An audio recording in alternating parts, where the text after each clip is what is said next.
Welcome to the deep dive. Today we're diving into something kind of interesting, the factors behind Donald Trump's election win.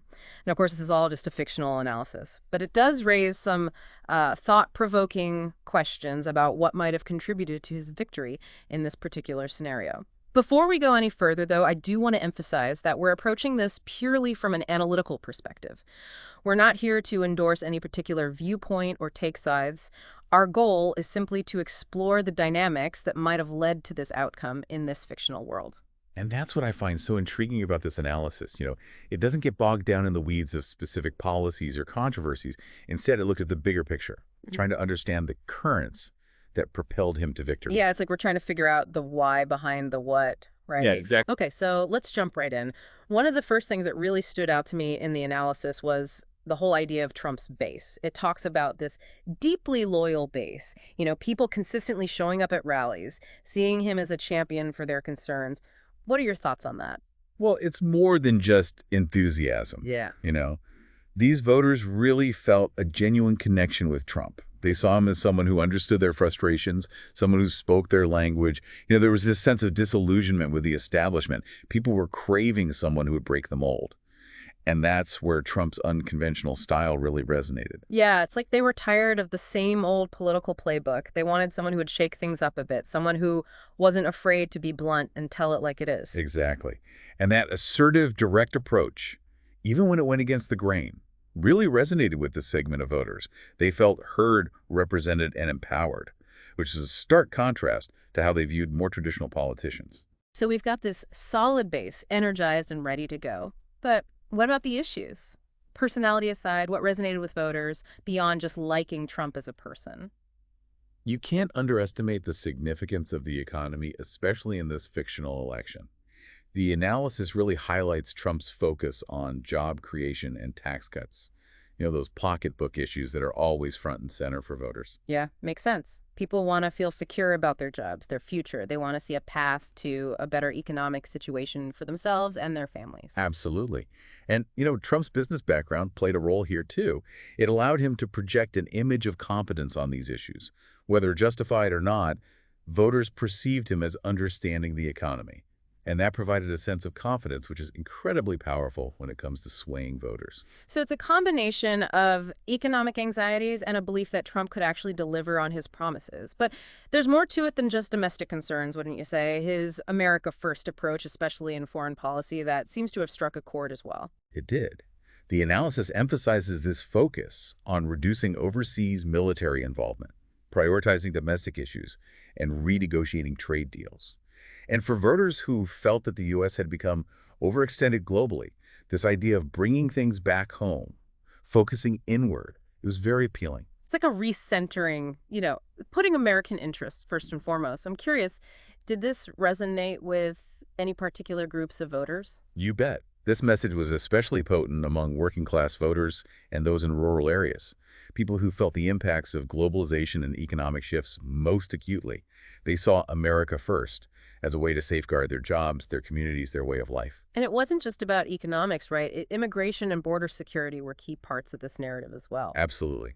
These issues often intertwined with the America First theme. They held immense weight for a significant portion of the electorate.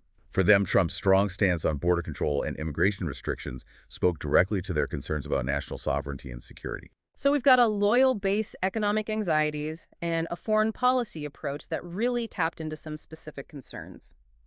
But the analysis also highlights another critical factor, Trump's mastery of media and messaging, especially in the digital sphere. What did you find most interesting about this aspect? Oh, this is where it gets really fascinating. Trump's campaign expertly leveraged social media and digital platforms, essentially bypassing traditional media and connecting directly with voters, controlling the narrative in a way we've never really seen before. It's almost like they built their own information ecosystem, their own echo chamber where they could amplify their message without the usual filters or fact-checking. That's a great way to put it. Yeah. And this resonated particularly well with younger, digitally savvy voters. Those who are already accustomed to getting their information online. So it's about reaching voters where they already are, on their own turf, using the tools they're familiar with. Did this have any impact beyond just getting the message out? Oh, definitely. It allowed for real-time control over the response to criticism. So whenever there was any negative coverage, Trump's team could instantly push back, further solidifying his image as a fighter who wouldn't back down.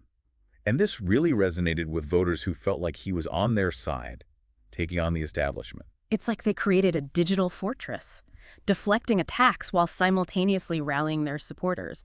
But even with all the digital prowess, it wouldn't matter if people didn't show up at the polls right. You're absolutely right. And here's where that strong base we talked about earlier comes back into play.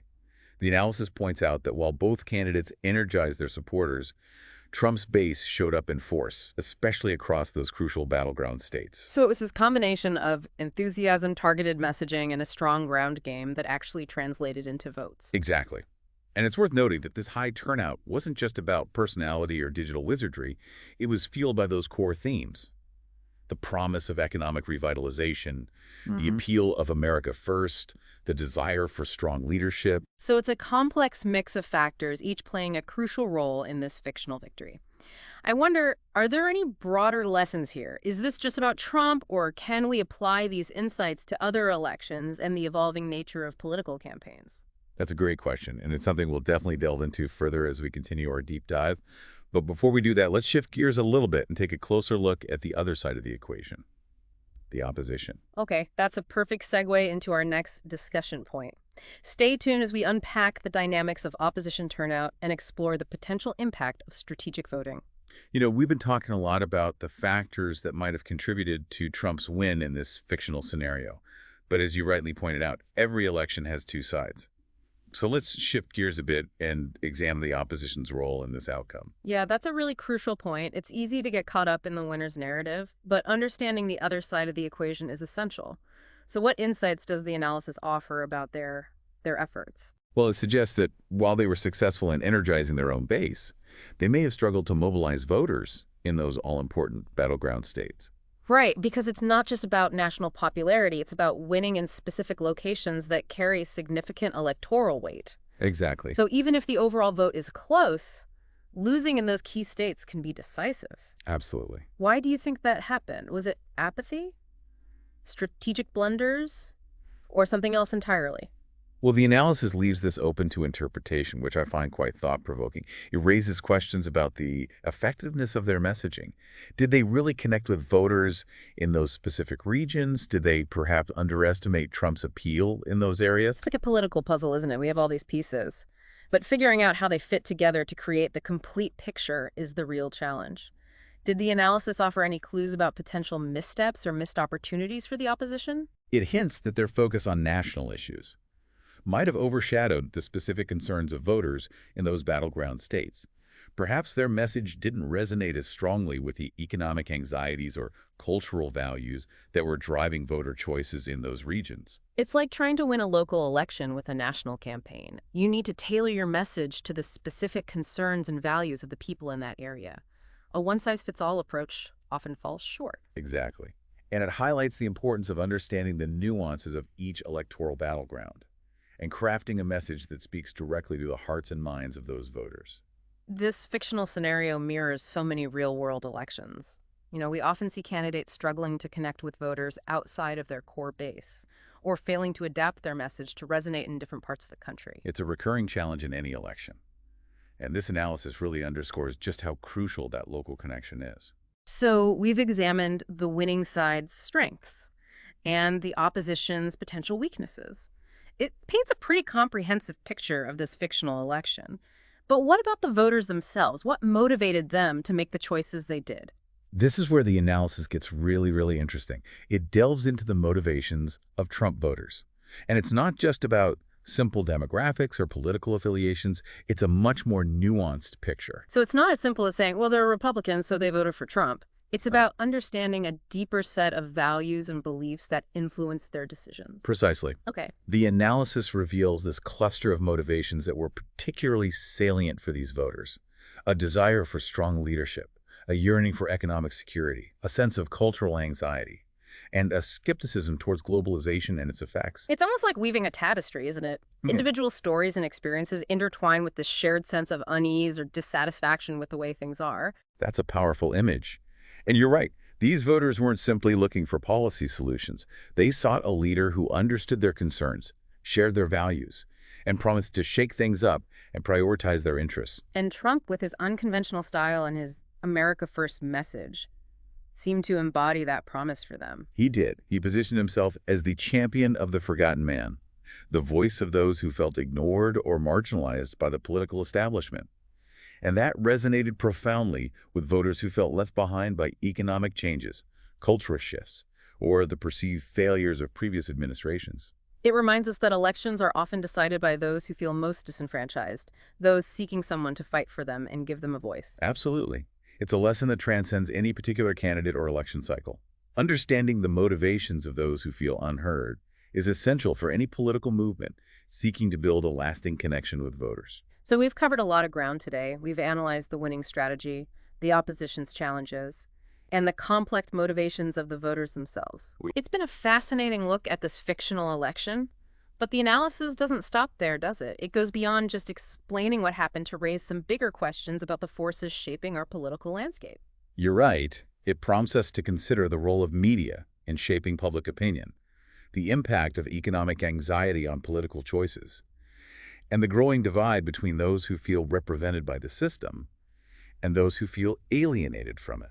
It's like this analysis provides a roadmap, helping us understand the fault lines in our society and the challenges we face in bridging those divides. But where do we go from here? How can we apply these insights to future elections and political engagement? That's the million-dollar question, and it's one we'll definitely tackle in the final part of our deep dive. But before we do that, let's take a moment to reflect on everything we've learned so far. We've spent this deep dive really digging into this fictional Trump victory, trying to understand the strategies, the motivations, the factors that might have contributed to this outcome. But as we start to wrap things up, the question that keeps coming back to me is, what does it all mean? How can we take these insights and apply them to the broader political landscape, to future elections, to our own understanding of how things work? I think what's really striking is how this fictional analysis, while focused on a single election, gives us a framework for understanding the deeper trends shaping our political reality. It encourages us to move beyond just surface-level observations and consider this complex interplay of media, economic anxieties, cultural narratives, and this yearning for authentic leadership. It's like we've been peeling back the layers of an onion, revealing the intricate mechanisms at play beneath the surface of political campaigns. So if we were to distill this down to some actionable insights, what are the key takeaways that candidates, strategists, or even just politically engaged citizens can glean from this deep dive? One of the most striking takeaways for me is the importance of authenticity and relatability. Voters are becoming increasingly discerning. They're skeptical of that polished, overly scripted politician. They crave someone who feels genuine, someone who speaks their language, someone who understands their struggles. It's that desire for someone who feels real, not manufactured, right? Like they're not just another cog in the political machine, but a person who genuinely connects with the issues that matter to everyday people. Exactly. And the analysis suggests that this yearning for authenticity becomes even more pronounced in times of economic uncertainty or cultural anxiety.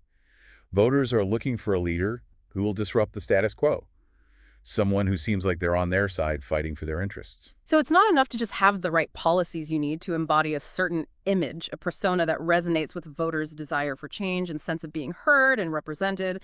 It makes me think about the role of digital media, which we discussed earlier. How does this need for authenticity play out in the online world? It's a fascinating question, because as we saw in this fictional election, social media and online platforms have become absolutely essential for reaching voters, shaping the narrative and mobilizing support. But they also present a unique challenge when it comes to projecting authenticity. It's almost paradoxical, isn't it? You're trying to connect with voters on a personal level through these digital platforms, but there's always a risk of appearing inauthentic or contrived. How do you navigate that tension? It requires a deep understanding of the medium. It's not enough to simply have a website or a social media presence. You need a comprehensive digital strategy that leverages the unique capabilities of these platforms. So it's about understanding the language of the internet, the way information is consumed and shared in the digital age. Okay. It's about being tech savvy, but also media savvy, right? Absolutely. And it's also about recognizing the power of storytelling in this new media landscape. Candidates need to be able to craft compelling narratives that are easily digestible, shareable, and emotionally resonant. It's like we're moving from the age of the stump speech to the age of the viral video. You need to capture attention in a crowded, fast-paced digital world. Are there any other key takeaways from this analysis that we should touch on before we wrap up? I think it's crucial to emphasize the importance of strategic targeting and a deep understanding of the electorate. Winning elections is not just about broad national appeal. It's about identifying and connecting with specific groups of voters whose support is crucial for success. It's like a political jigsaw puzzle, figuring out which pieces fit together to create the winning picture. That's a great analogy. And it requires a deep understanding of the demographics, the concerns, the values, and the motivations of different voter segments. The days of relying on traditional voting blocs are fading. Candidates need to build coalitions across diverse groups and find ways to resonate with a wider spectrum of the electorate. So it's a more complex, more nuanced electoral landscape than ever before. Candidates need to be savvy strategists, master communicators, and deeply attuned to the pulse of the electorate. They do. And this fictional analysis has provided us with some valuable insights into how to navigate this new reality. It's a reminder that elections are not just about candidates or policies, they're about us, the voters. They're about our hopes, our anxieties, our values, our vision for the future. It's about understanding that each vote represents a story, a set of experiences, a unique perspective on the world. Exactly. And